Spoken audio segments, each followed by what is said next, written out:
শুধু বিল্ডিং সাজাইলে হবে না, দোকান বড় করলে হবে না, ব্যবসা বড় করলে হবে না, সত্যিকার ঘর ওই অন্ধকার কবরকে সাজাইতে হবে, ঠিক কি না? এখন সব ঠিক আছে, কবরের খোঁজ নাই, সব ঠিক আছে, পরকালের কোনো অস্তিত্ব নাই, সব ঠিক আছে, পরিবার ঠিক আছে, ব্যবসা ঠিক আছে, দোকান ঠিক আছে, চাকরি ঠিক আছে, আত্মীয়তার বন্ধন সম্পর্ক বন্ধুত্ব সব ঠিক আছে, শুধুমাত্র আল্লাহর বেলায় আমরা ঠিক নাই, ঠিক কি না? যেন আল্লাহর কাছে প্রিয় হতে হবে।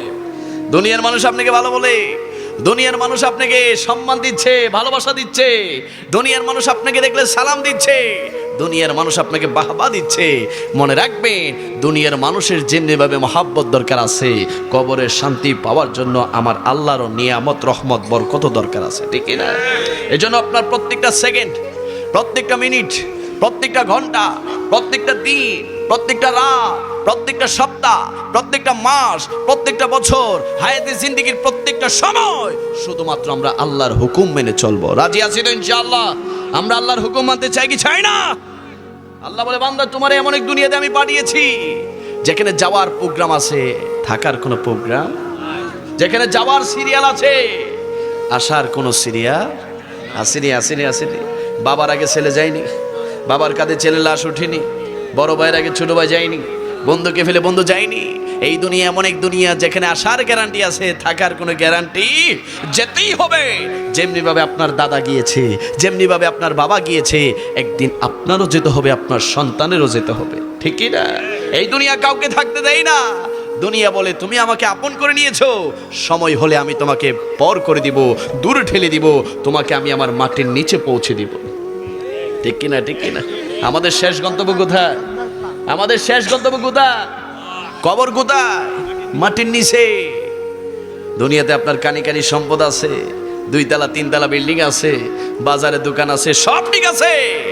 মনে রাখবেন আপনার এই দামি দেহটা একদিন আপনার সন্তান নিজ হাতে মাটির নিচে রেখে আসবে, আপনার এলাকার মানুষরা নিজ হাতে মাটির নিচে রেখে আসবে, বাঁশ দিবে, পাটি দিবে, মাটি চাপা দিয়ে দিয়ে সকলে চলে আসবে।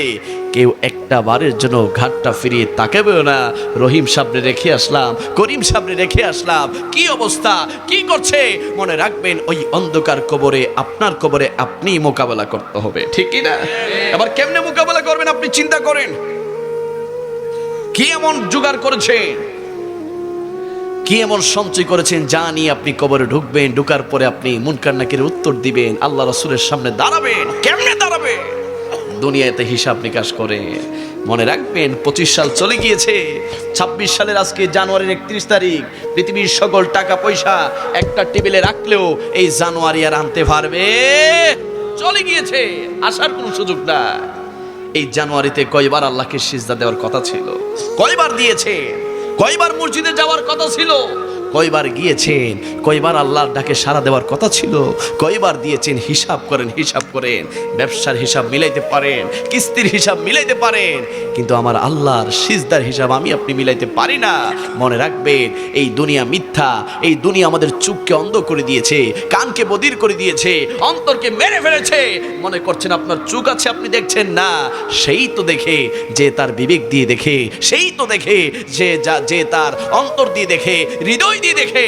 যারা অন্তর দিয়ে দেখে তারা আল্লাহকে দেখে, যারা অন্তর দিয়ে দেখে তারা নবীকে দেখে, যারা অন্তর দিয়ে দেখে তারা কবর দেখে, হাসর দেখে, মিজান দেখে, পুলসিরাত দেখে। আর যারা খালি চোখে দেখে তারা শুধু টাকা দেখে, ব্যবসা দেখে, ক্ষমতা দেখে, তারা শুধু মাতব্বরি সর্দারি দেখে, তারা শুধু দুনিয়া দেখে। আল্লাহ বলে, বান্দা তোমাকে আমি চোখ দিয়েছি দুনিয়া দেখার জন্য নয়, তোমার কলমের মধ্যে আমি চোখ দিয়েছি পরকালকে দেখার জন্য। যদি বলি না সুবহানাল্লাহ। দুনিয়া করতে করতে কারো বয়স 70 হয়ে গেছে, দুনিয়া করতে করতে কারো বয়স 60, 70, 80, 90 হয়ে গেছে। একটা সময় দাড়িগুলা কালো ছিল, ঠিক নেই? দাড়িগুলা বাজান কালো আছিল নি, এখন সাদা হয়েছে। চুলগুলা কালো ছিল, এখন সাদা হয়েছে। হাতের চামড়াগুলা দেখেন, ওনারটার আমারটা গিয়ে এক, কিন্তু একটা সময় ওনারটা আমার চাইতে সুন্দর ছিল, ঠিক না? হুজুর এমন কেন হয়ে গেছে? কারণ তিনার মেয়াদ আস্তে আস্তে শেষের দিকে, ঠিক কিনা? এই চুল দাড়ি সাদা হওয়া মানে মৃত্যুর ঘন্টা বাজা। আল্লাহ বলে, বান্দা তুমি ছিলে ছোট্ট, ছোট্ট হওয়ার আগে তুমি ছিলে 1 ফোঁটা নাপাক পানি, ঠিক কিনা? 1 ফোঁটা নাপাক পানি তোমার মায়ের পেটের মধ্যে গিয়েছে। আস্তে আস্তে আমার আল্লাহ প্রসেসিং করে মায়ের পেট থেকে বের করেছে। কথা বলতে জানতাম না, হাঁটতে জানতাম না, হাত লাড়াতে জানতাম না, খাবার খাইতে জানতাম না। আল্লাহ বলে তুমি ছিলে মাত্র এক হাত, আধা হাত, আমি আস্তে আস্তে তোমার হাতে শক্তি দিয়েছি, পায়ে শক্তি দিয়েছি, তোমাকে একটা জ্ঞান দিয়েছি, আকল দিয়েছি, ব্রেন দিয়েছি, বিবেক দিয়েছি, তোমাকে যৌবন দিয়েছি, তোমাকে হাঁটার শক্তি দিয়েছি। দিনের বেলা কাজের প্রয়োজন, আমি আল্লাহ সূর্যকে উদয় করে দিয়েছি।